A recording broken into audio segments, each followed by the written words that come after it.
Hi, I'm Eve. I'm a sex worker and owner of apothecary SWer, which I will spell at the end. For years, I suffered from crippling anxiety, which created stomach, bladder, and sleep issues. Being wary of prescription drugs, I began experimenting with herbs and divination. After 8 years of formal study, self study, tarot, Reiki, psychedelic medicine, and exploration of spirituality, I decided to open an apothecary to offer back all of my knowledge to others. I only sell what I am very familiar with. You can find all of my products on Etsy at SOPORIFICIA.etsy.com and use code ILOVESW for 20% off. You can email thehardwitch@gmail.com to discuss all of my divination services. Thank you.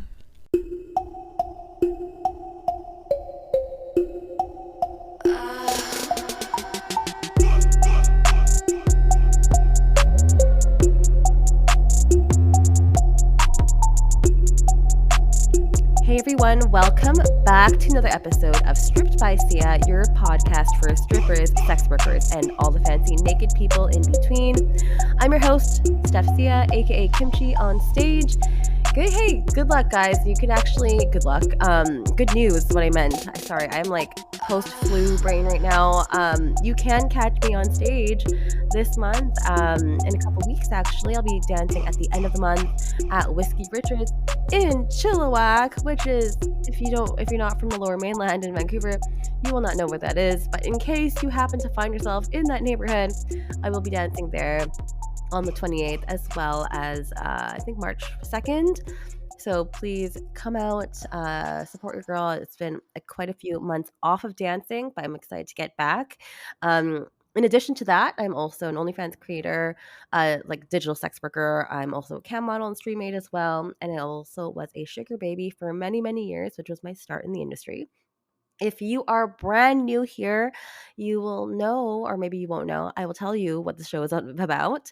This show is all about sex work and destigmatizing the industry and humanizing sex workers as well. And they do that by educating folks, by bringing each guest's lived experiences on the show every single week.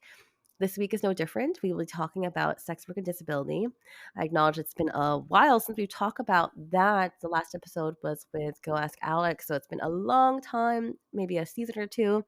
So I feel like now is probably another good time to chat about that with our esteemed guest. But before we get into all of that, a couple things I want to say here. Hello for new people, old people, new fans, old fans. Just want to say hello to all my Patreon subscribers. Again, thank you for your support over the past couple years. Just want to say hello in terms of your support goes a long way. The Patreon does help support me going to adult industry events like the AVNs, which I went to at the time of recording was just a few days ago. And that is ironically where I got sick and caught the AVN flu, which has not been treating me well this week. But here we are. I'm going to power through this interview and we're going to do great. But yeah, that's where all your money and dollars are going through there. So we have tiers starting at $4 a month. And then we have like tier 1, tier 2, tier 3 with various different benefits. A lot of them including a lot of bonus episodes, which are not now available to the public anymore. You can kind of get some sneak peeks on who's coming onto the show and ideas for future episodes and seasons. So feel free to check it out. It's patreon.com/strippedbysia. And speaking of higher tiers, I do want to say hello to all those who are on the top tier.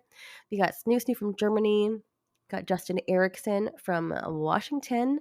We've got Geyser. We've got Red Door Products. Hello, Dan from Seattle. We've got Selena Money, Moxie Mayhem, Ariel Garajo, B. York, also from Seattle area. McKenna King from Edmonton.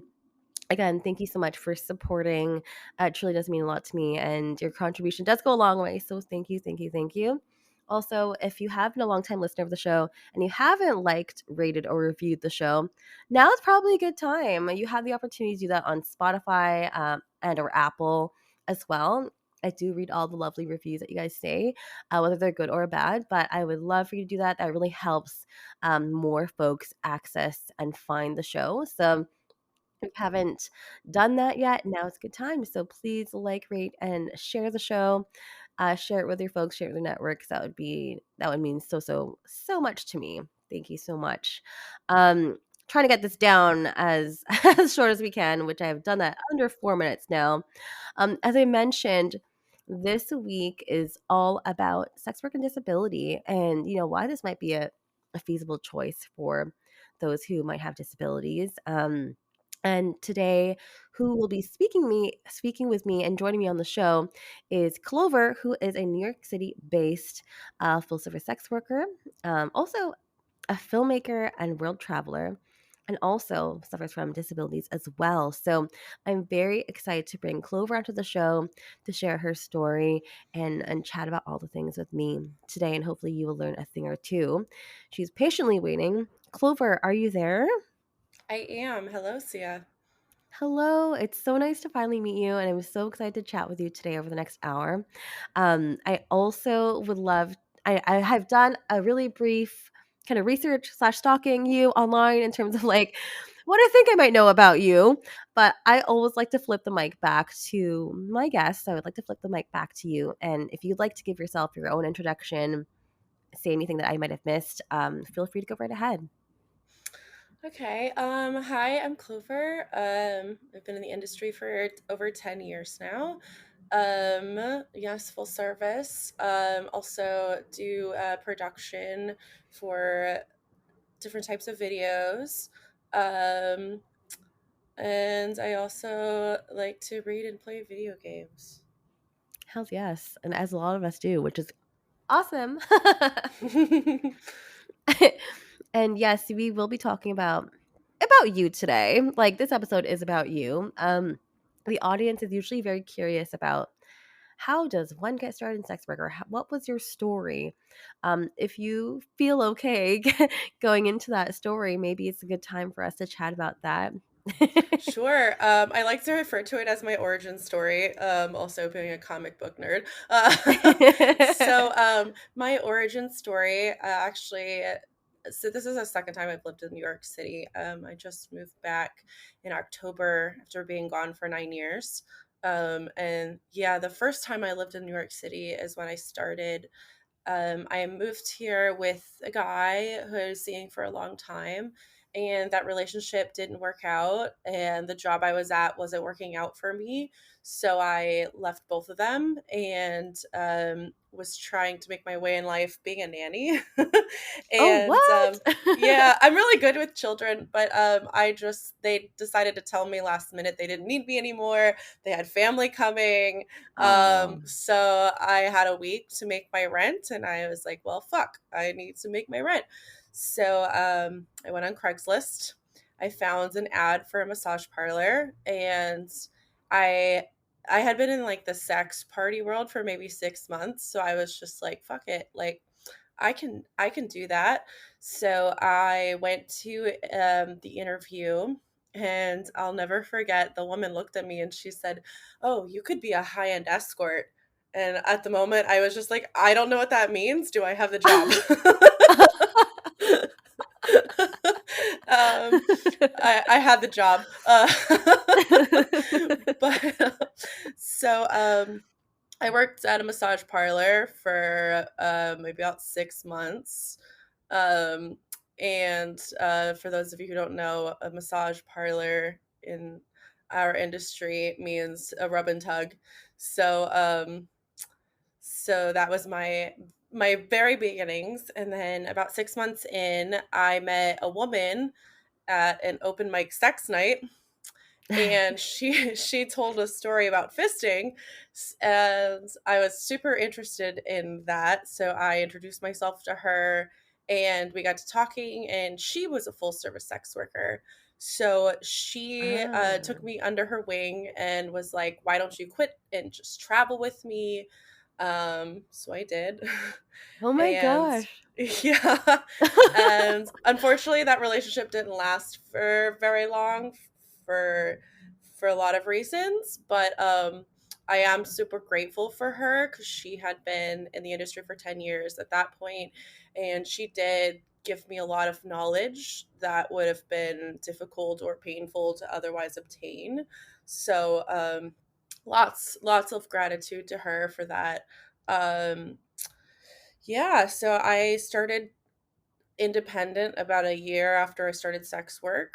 And yeah, just since I learned how to tour, I toured a lot.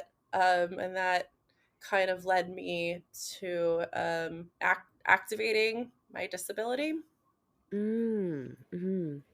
And can you share what your disability is with the audience as well, if you feel comfortable?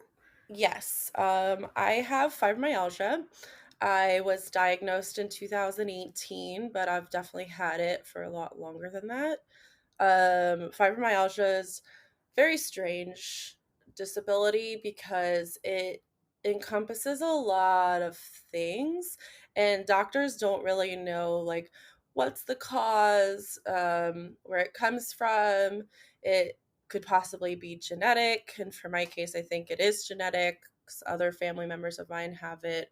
Um, and it tends to be triggered by episodes of stress, or trauma. And in my case, it was definitely stress from traveling so much. Some years I was gone for 8 months of the year. So, yeah. Wow, touring? Straight? Yeah, not necessarily touring. A lot of it was touring, but some of it was Yeah. also vacation. Yeah, you got to sprinkle in a little bit of leisure in there. Yeah, work Wow. hard, play hard. So yeah, fibromyalgia. A good basic description that I can give is that the pain receptors in my brain misfire. So if I'm having a flare up, um, it, things will be very painful very quickly. Have you ever heard of the Princess and the Pea? Yeah, yes. The The sleeping thing with the mattresses and then like you Yeah. yeah. Yeah, so it's a fairy tale, where they're trying to find the princess, and they put a pea, the vegetable, underneath 100 mattresses, and the girl who can tell where it is the princess because she's so sensitive and dainty and whatnot. So that's me when I'm having a flare up. Like, Oh, wow. yeah, if the sheets are crumpled underneath my body, it hurts and I can tell exactly where it is. Like putting pressure, like more pressure on certain sides, like if I'm sitting on one hip more than the other, that will hurt. I have a lot of skin issues and sensitivities, gut issues. There's this thing called brain fog that happens sometimes where, you're just like not very functional. Um, yeah, so it affects me a lot in my day-to-day life, but I have been working on getting healthier actually since COVID. COVID was Good. my wake-up call. Yeah, I got healthier. Um, and I do a lot of things to manage. So Mhm. most days I actually can like live a normal life now. Um, Good. I'm glad to hear yeah, that. yeah, because at like in 2019, I was doing really rough because I thought I'm never gonna be able to, live life the way I used to. But now Mhm. I do. I work out often. I am on a super strict diet for my gut. I do supplements for anti-inflammatory supplements. I also do Chinese herbs and acupuncture, which I, Mhm. I attribute a lot of my progress to. Um, Mhm. so yeah. Wow. I have so many questions for you, Clover, and thank you so much for sharing that too, and especially because if people are listening, and I also have some chronic illnesses as well. Like I have like eczema and vitiligo and alopecia and like a lot of like chronic illnesses that are also triggered by stress, which like does not help anything because I'm like you get stressed out and then like you get a flare up and you're trying not to get more stressed out, but then it just keeps growing and it's very frustrating and hard to manage sometimes.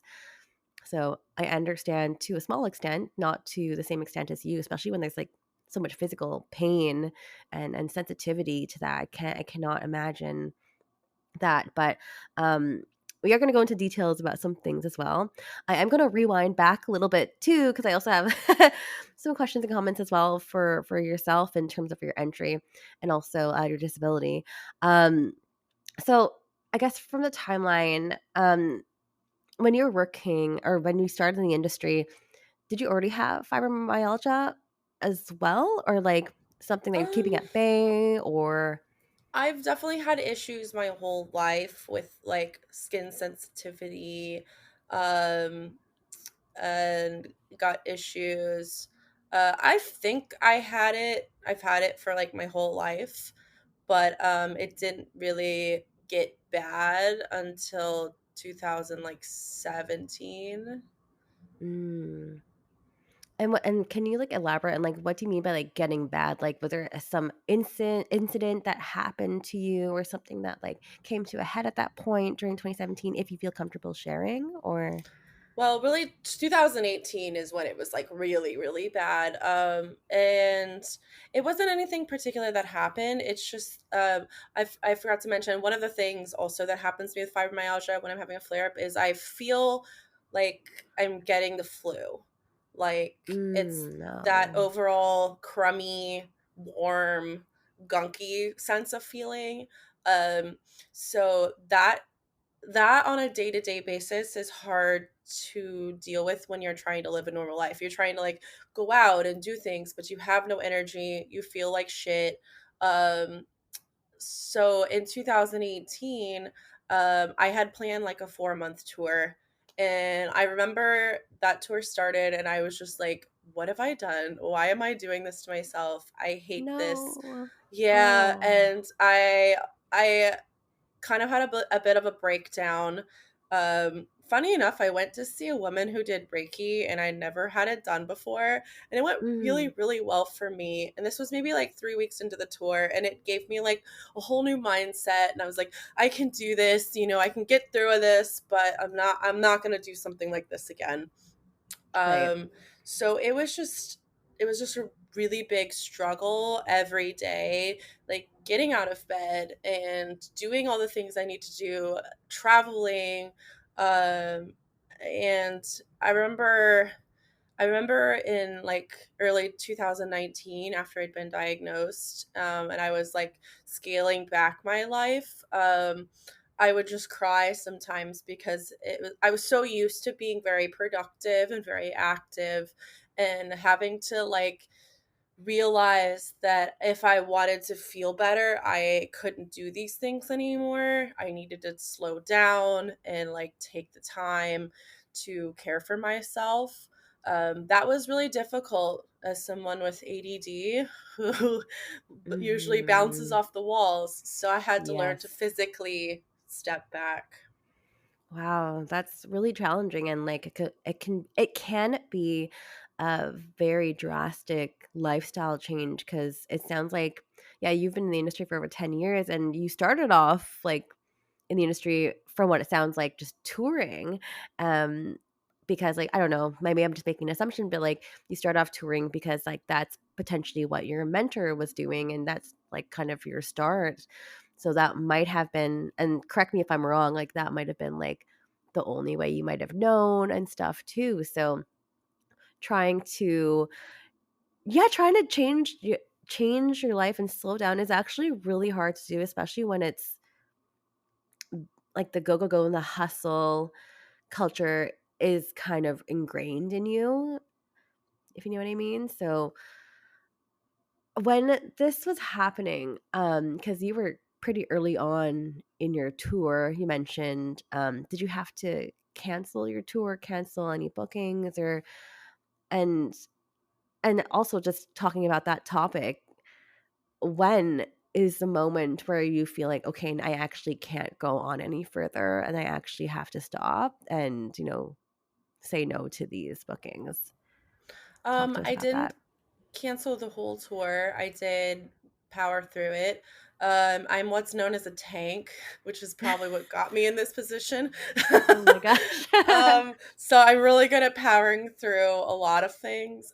But there were instances where I did have to cancel, and I try to cancel as soon as I can. Just like I want enough heads notice. I give them a big, as big as possible notice as I can. But when I'm really struggling, like mentally and physically, to like get up and get ready, that's when I know, like, I just can't do this. Or if it's just, yeah, sometimes the crummy warm feeling is just so overwhelming, usually at that point. But like I said, I try to give as much notice, and if I do cancel on clients same day, I give them, a little extra time the next time I see them, just to, as my way of saying, hey, like, I appreciate you, I'm sorry. So yeah, what was the Yeah. second question? Oh yeah, and just in terms of like how do you know when is the best time to cancel? Because like I know for a lot of us, especially like when I was younger, when I was doing sugar baby stuff, like for me, the money was so tempting, and having that like money being dangled above your head, and like I would back in the day sacrifice a lot of my own personal well-being, because I was like, no, I need to make this money for whatever reason it was, like 10 years ago when I started. But like juggling with that feeling, like when is a moment for you to be like, this is not worth it, I need to prioritize my health? That's When kind of I'm what I'm like trying to ask for. when I'm just dragging, Yeah. when, yeah, I'm just dragging my feet. Because fortunately and unfortunately for me, I'm not super money motivated. Like, I Good, like that the can be a good money. thing. It can, but sometimes I'm like, oh no, I need to actually work too. So yeah, like, especially when I'm like in a comfortable place, I'm just like, ah, fuck it. The money will come Yeah. another time. Like, Yeah. I got to take care of myself first and foremost, because I'm the one who got me in this position. Yeah. Yeah, for sure. Like I would say like, or I wouldn't say, but I would not ask you, um maybe versus you when you first started, or like maybe what first when you were first diagnosed with fibromyalgia, um were you maybe more wanting to push yourself through these hoops to make more money, or like how about like in versus like yourself now, are you better now at taking better care of yourself? um So what I'm trying to say, Yeah, yeah, if I'm like, do you I know what I'm trying to say? understand. I My understand. brain is also Yeah. off right now. It's okay. Thank you. um for me, I was pushing myself way more before I found out what was going on. And Mm, once I found out, because I said a family member of mine also has fibromyalgia, so I've grown up with it. And so for me, it was once I realized, like, that I had to change everything. That was the defining moment for me, and I did change, because I knew it would only get worse if I didn't. And I was 28, no, 27 when this happened. Um, so that's a pretty young age to have to completely change your whole life. Um, but what was forget the second question oh, no, no, too. no, no, you're totally fine, and you're doing great, by the way. It's just I Thank you. cannot formulate sentences properly today Oh, because you're my okay. brain is also like my brain is fucked up right now. Brain fog. Brain fog, exactly. We're both doing great. No, you answered the question. It was just me talking a lot. But Okay. I do have questions as well too, in terms of like um when you're first diagnosed, and when you also found out that, you know, this might be a hereditary thing, like it ran in your family. Um Having to change your life around, and having that dangled over your head, how did you feel emotionally during that time? I'm always curious Oh, to see how people yeah, are feeling. I was pretty rough. I would cry sometimes because yeah, it was just a whole upheaval of everything I'd known. I was pretty depressed as well. Did a lot of mushrooms to make my peace with my lot in life, which definitely helped. It helped me form a different perspective. I also got on like the fibromyalgia subreddit, and and the support was great, but it also showed me that my case isn't actually that bad compared to a lot of other people's. Oh, So I mean I can still walk, I can still like do a lot of things. That some people cannot. So it made me realize even though this sucks, I'm also very fortunate.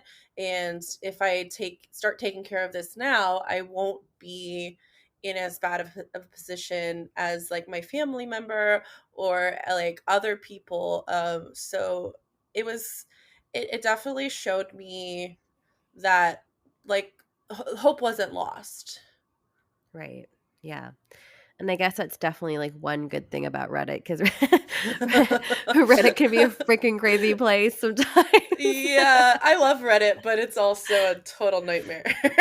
Yeah, I agree with you. I have like a love-hate relationship with Reddit. It's just like it's great for those like pockets of like, very niche things that you need to find out stuff about and like community. But on the other side, the toxicity Oh God. that lives on that platform is traumatizing. Oh yeah. Yeah. I do love like being able to go into like the like nerdy shows or anything that I'm like super into and like discussing it with other people very very in depth.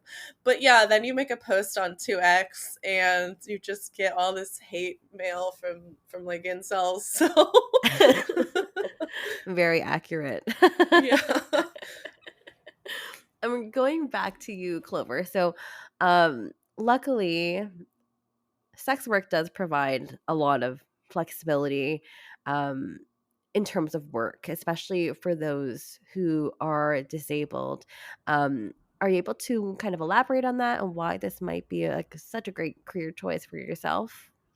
Yeah. So as I've said, I got into this after my disability came about.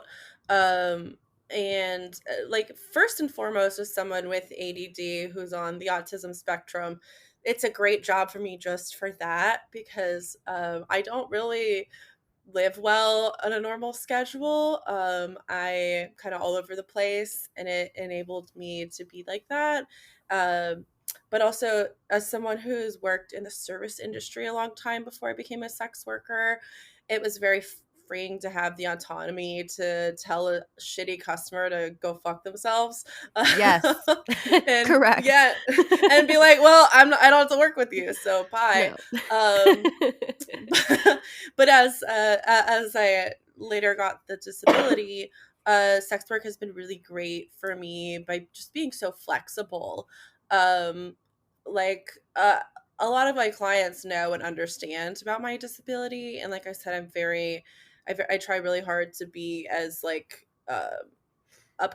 forthcoming about if I need to cancel and doing incentives if I have to cancel last minute. Um, but it just provides such great flexibility for my life. So if I wake up one day and I am feeling like a dumpster fire, I can just say, "Hey, I'm sorry. Can we reschedule?" Um, Also, since I do filming, that like if I'm having a shitty day, but I can sit at my computer and edit, it still allows me to be productive, while maybe not physically doing much. Yeah, it does provide that balance too. And I think that's another reason why like sex work is such a great, career choice and chosen profession for so many people because of the flexibility. Like that is such a draw for why this works for so many, and especially and even more so for those disabled folks too, that they can actually maintain and not feel bad, because with traditional 9 to 5, it requires you to, most of the time, I'm just using a generalization here, but like requires you to be sitting at a desk for 8 hours, and forces you to talk with your coworkers that you might not enjoy very much. But Also, mhm. like the 9 to 5 work culture is, even now post COVID, they still have a lot of mindset of like, oh, you're sick, still come in and work.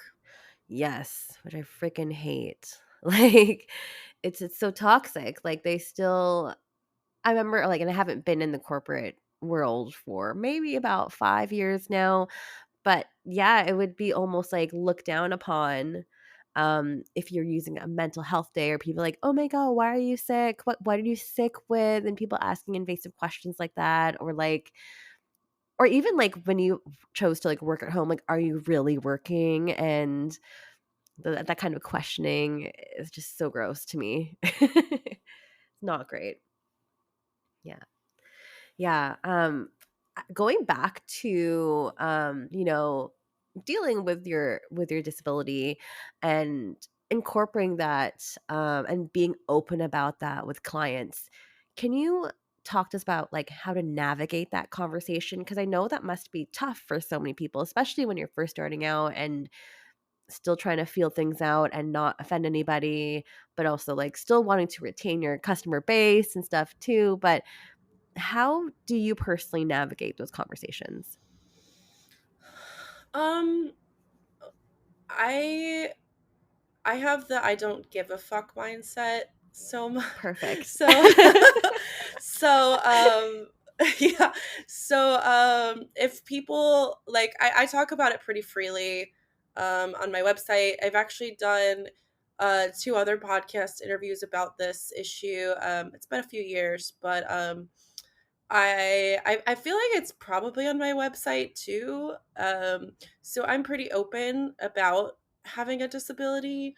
Um, I yeah, I suppose for me, because mine's a air quotes invisible disability, um, it it makes it easier and harder.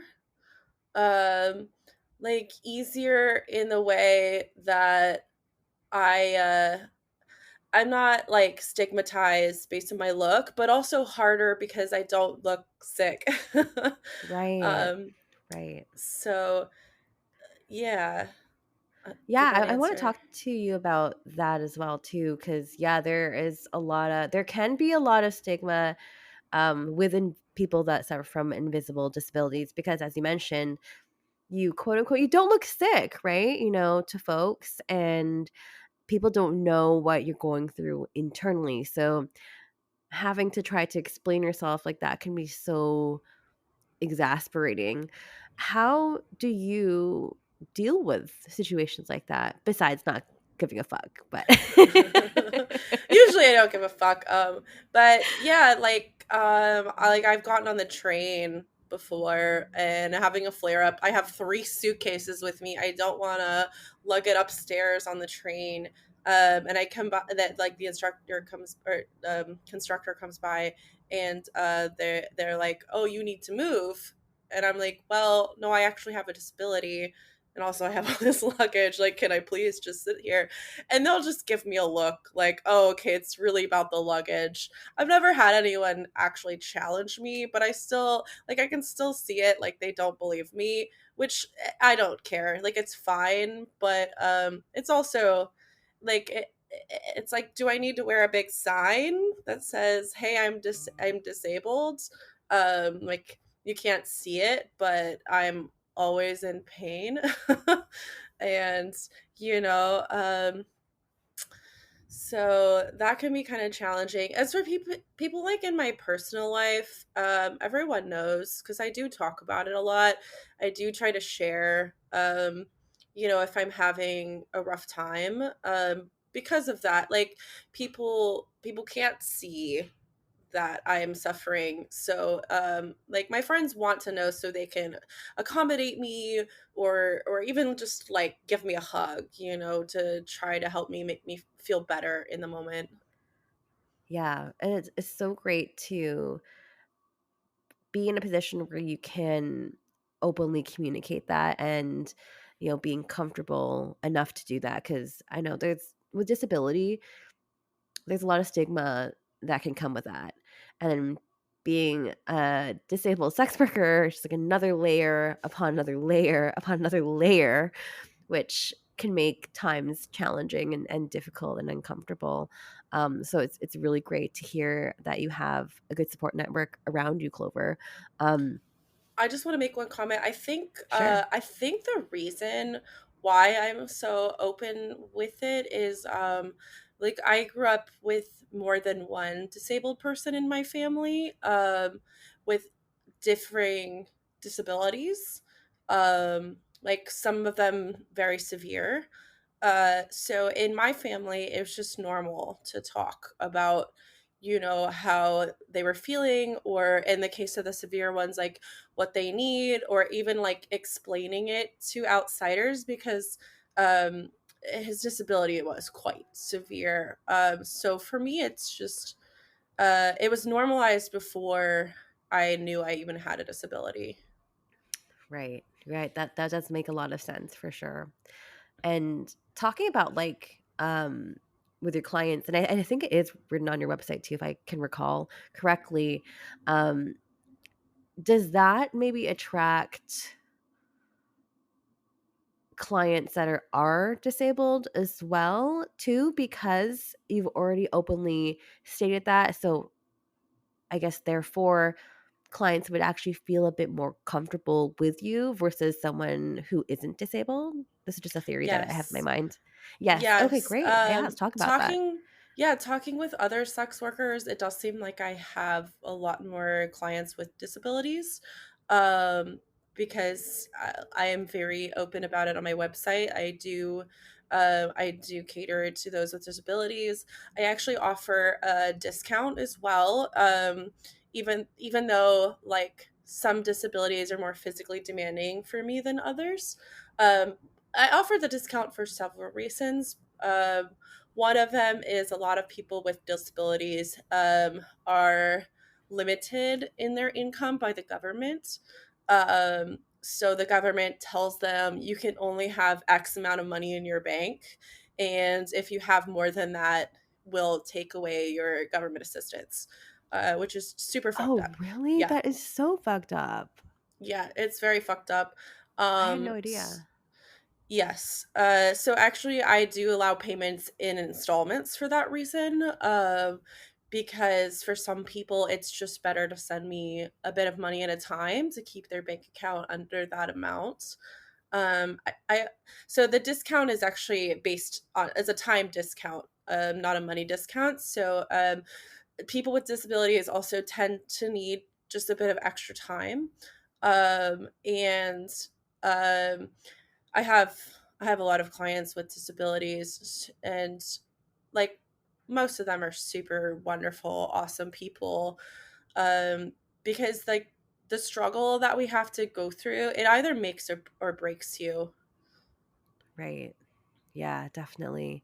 Yeah, you mentioned that you have encountered like with your clients like various disabilities across the board. Do you want to kind of go over that as well? Sure. I have seen clients with muscular dystrophy. Actually, this particular client is my longest standing client, and he wrote something for me to read later about our relationship and how, yeah, sex work improves his life. Also, I've seen clients with dwarfism. Um, Clients with, I had a client who was in an accident and paralyzed from the neck down. Um, yeah, that was that was rough for both of us, but I'm really glad I could be there for him. Um, I've also had clients with cerebral palsy, um, with neurological disorders, missing limbs. see. There's probably a few others that I can't remember, but No, I that's have okay. seen, yeah, like a broad spectrum of people with disabilities. And usually, if someone emails me and says, "Hey, I have this disability and I don't know much about it," I just do research. Like, okay, how can I show this person with their issues a good time, like by still being mindful of their plight. Hmm. Yeah, and that's so important too, because I had another episode way back in the day. What was it, season 3? Um, and there's a whole like fetish as well in terms of like for disabled folks. I can't remember the exact term. It's like again, my brain is just not happening today. But talking about that, like in terms of like accommodating clients with disabilities, because you have seen a range, like a complete range for folks, but how do you navigate that and deal with a certain degree of care, because it also does come with a certain degree of care that you Hmm. should be able to exercise? Hmm. Um, yeah, some cases are more extreme than the others. I do have some clients where I physically have to help them out of their wheelchair, either by means of me like actually pulling them onto the bed or like a pulley system. Hmm. So actually, I'm fortunate that I do have that family background in care of an extremely disabled person. So I feel pretty comfortable with doing it. Usually they're very good at communicating their needs as well. Like if they need me to do something, if something's not working for them, um, that's really great. But it can be physically more demanding sometimes, which is fine. I don't mind putting in the extra effort for them, because like when it comes down to it, a lot of people don't see people with disabilities, especially like extreme physical disabilities, as Hmm. human beings with sexual needs. Yes, yes, and that was the point that I was supposed to make, but again, my brain went somewhere else. But this is exactly where we're going in the conversation. Clover, you're amazing.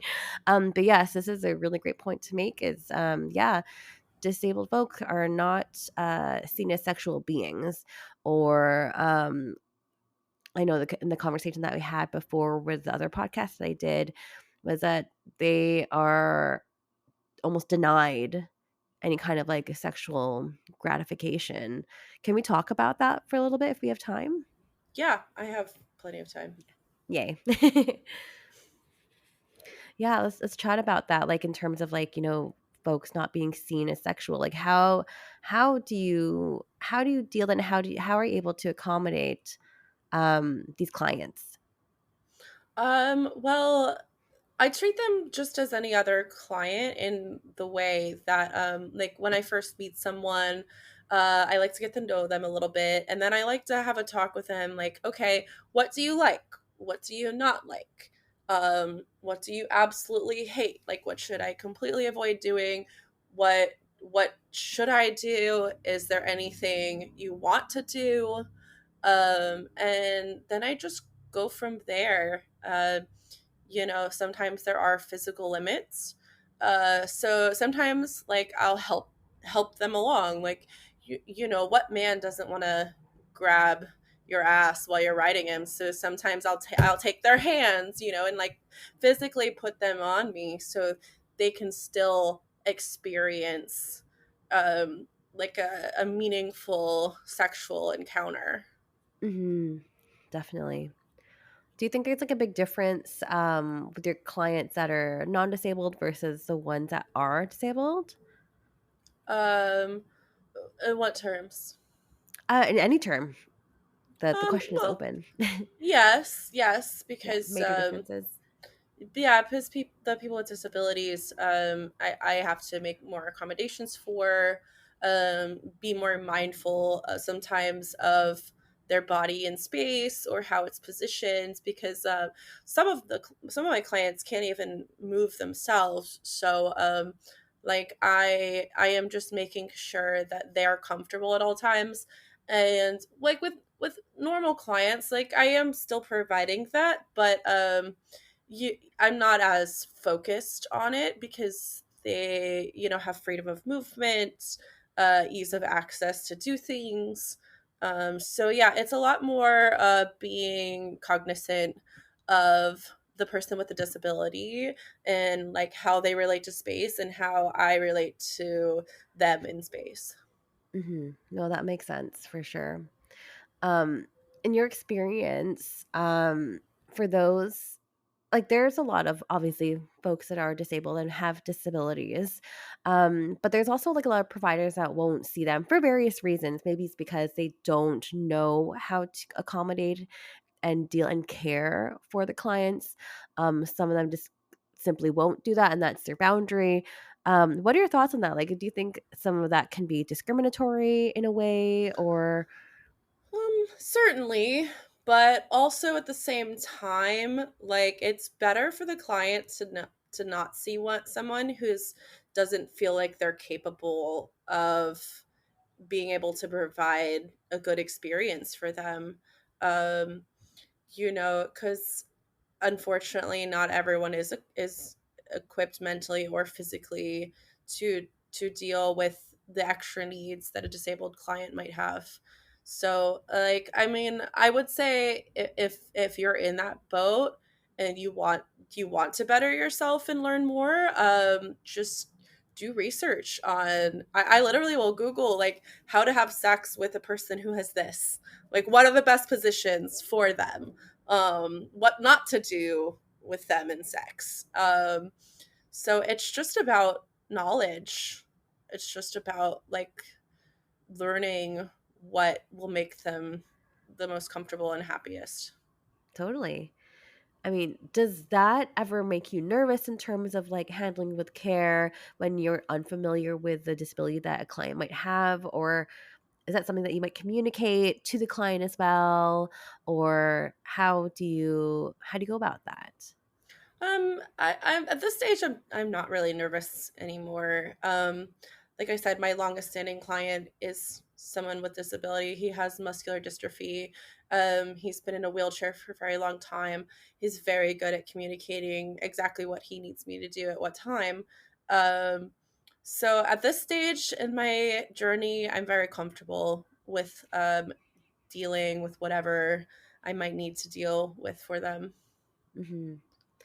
And then speaking about your longest client, you mentioned you had a letter that you'd like to read out. I I'd do. love to hear that. I'd Yeah. love to hear that, please. Please Yeah. go into So it. I think on the first podcast interview I ever did in 2020, he wrote a letter for me to read. So I asked him to write um something. I also asked him to write like a little introduction for him so we can know who he is. Yeah, Um context.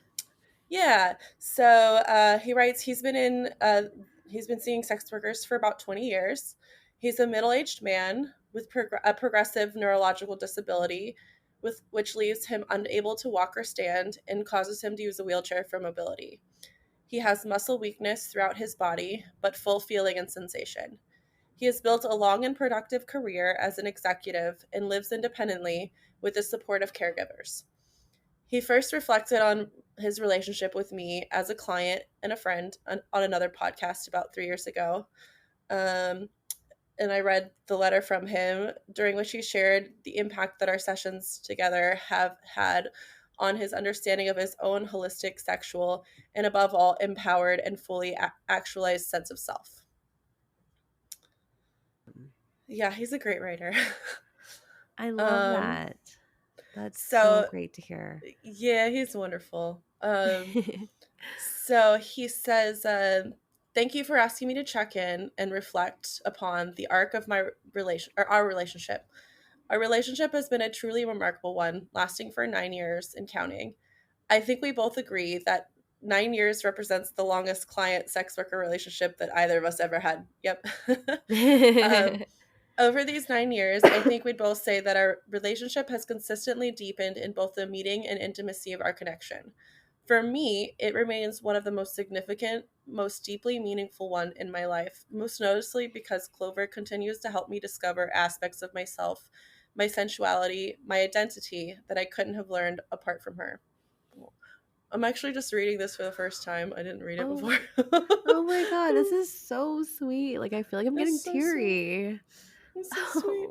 Oh, Um, speaking of genuine time, reaction. I know. Speaking of time, it seems hard to believe that it's been 3 years since I first shared my reflection on the importance of my relationship with Clover. In those 3 years, we've seen each other through a lot of changes. The isolation of COVID, losses of those we love, and new relationships, personal setbacks and victories. While we're certainly not the first people in each other's lives that we think of when it comes to sharing life's developments, we always begin our time together by catching up on each other's lives. It helps us to pick up where we left off, feeling as though no time elapsed in between.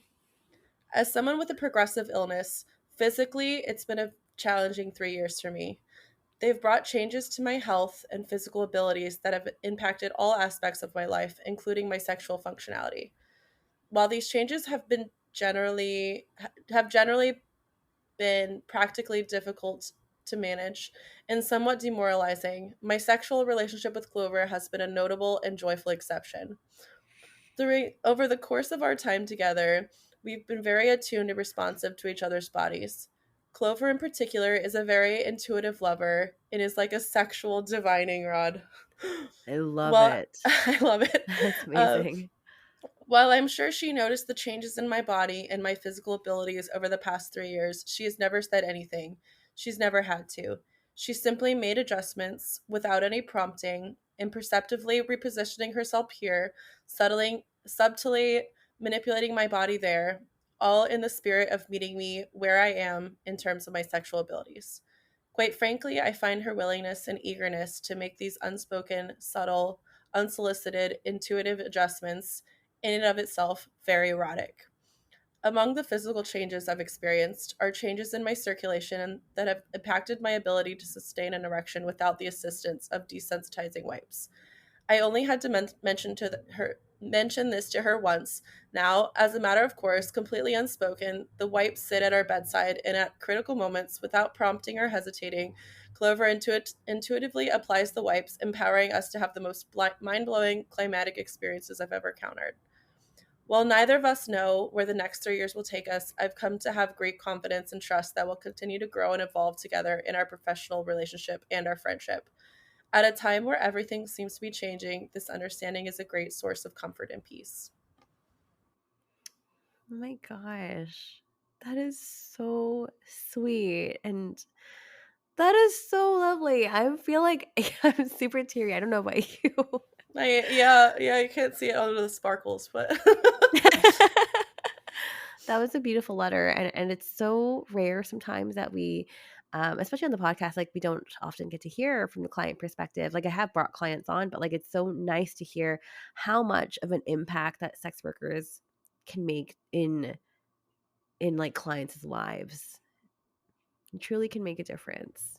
yeah, because for him, I'm, I think I'm the only person he's getting sex from lately because he used to see more providers, but COVID has made him really take a step back because the implications of how it could hurt his health. Hmm. Wow, that's such a nice thing to say about you. And again, like the impact that sex workers have on people can be quite literally life changing. So that was lovely. I think that's such a beautiful way to end the episode today, Clover. So amazing, like that. That's just so nice to hear. Like you don't often get to hear like nice things sometimes from clients. Like we sometimes just Yeah. like to drag clients through the mud. Not gonna lie about that. But there are No, some really good he's gems in there for sure. yeah, he's a really wonderful person. Super super sweet. His job for a long time is has been helping students and now children with who also have disabilities. He's a really phenomenal person, and I'm so grateful to like have him in my life because he is like if I ever do need an ear or just someone to sympathize with me, he is there, and he's happy to like he's just happy to see me, he's just happy. Yeah, and he just gets it too. Like he can really Yeah. empathize with you on so many different Yeah. levels, it sounds like. I hope he's listening, or I hope he does listening to this when it I comes bet out. he will. I bet he will. I Shout out, absolutely bet he hello. will. That's lovely. But Clover, before I let you go, first of all, was there anything else that you want to mention before we close things out and we start plugging all your links and everything? Let's see, I think we got all Oh, the points. we covered all the things. Yeah. We did it. We did the I thing. guess one thing I will say, I forgot to mention, I have seen blind clients, and when they bring their service dogs, it's like, it's so great because the dog comes in, and the dog's in work mode, so it's like Yeah. very very serious, and then the Yes. vest comes off, and then it's just like, oh my god, hi, how are you, oh my god. And it's delightful. I love service dogs. If you have a service dog, feel free to bring him. That is amazing. I never even thought about that. Yeah, this one in particular is a golden retriever, so yeah, you can imagine the excitement as soon as the vest comes off. That's so cute. Wait, Clover, before I let you go, where can we all find you? My website is clovertravels.co. I'm also on ManyVids. I just signed up for Loyal Fans. I should be on Fansly soon as well, because I got banned from OnlyFans for selling videos. What? That's so fucked up. I mean, OnlyFans going to shit anyways. Like, have you seen all the news about OnlyFans lately? Oh my gosh, it's crazy. I know. It's I mean, I kind of I was like, well, it's a long time coming, but they banned me for having a menu in my welcome message about the videos that I offer. Everything that was on OnlyFans already. Yeah, about the right? videos I offer and the price. I'm like, this is a website to sell videos, so I'm getting banned for selling videos? That place is so backwards most of the time. It's not my favorite platform. Yeah, boo, we don't like her. You can't sit with us, OnlyFans. Well, thank you so much. This has been delightful. You're really lovely to talk to.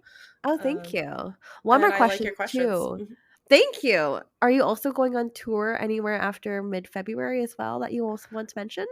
Well, yes, I will be in Miami, February Yes. 14th to the 20th, and then I will be in Denver in March. Cool. I'm gonna go see Madonna if she shows up.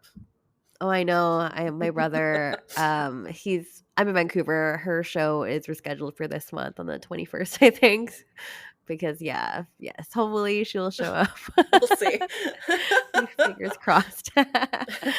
For everyone else that's listening. Oh, yes. Sorry, you can also find me on Twitter at Clover Squirts and on Instagram at a Clover Flower. Perfect. We'll plug all the links and they'll all be in the show notes if you haven't clicked on there already. For everyone else that's listening at home or wherever you are right now, it is Stripped by Sia on all podcast platforms. Again, as mentioned, if you want to take the time to rate and review, I would really love that because, again, it just enables more people to find the show because it is a really great resource, if I do say so myself, for a lot of people that are, thinking about sex work as like a career and whatnot, or just wanting to learn more information. If you want to subscribe to Patreon, it's patreon.com/strippedbysia. I'm on Twitter /X, it's Stripped by Sia. On Instagram, Stripped by Sia podcast.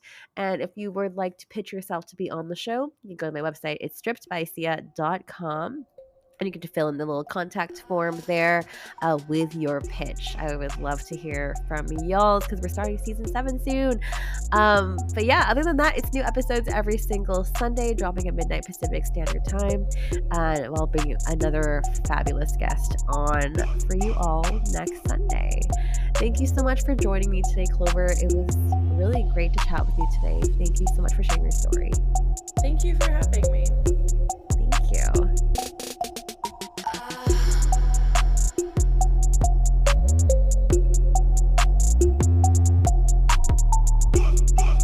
listening to Stripped by Sia, hosted, produced, and edited by SWer, music by Ted D, graphic design by Maria Bellandarama, and photography by Ian Dabrin.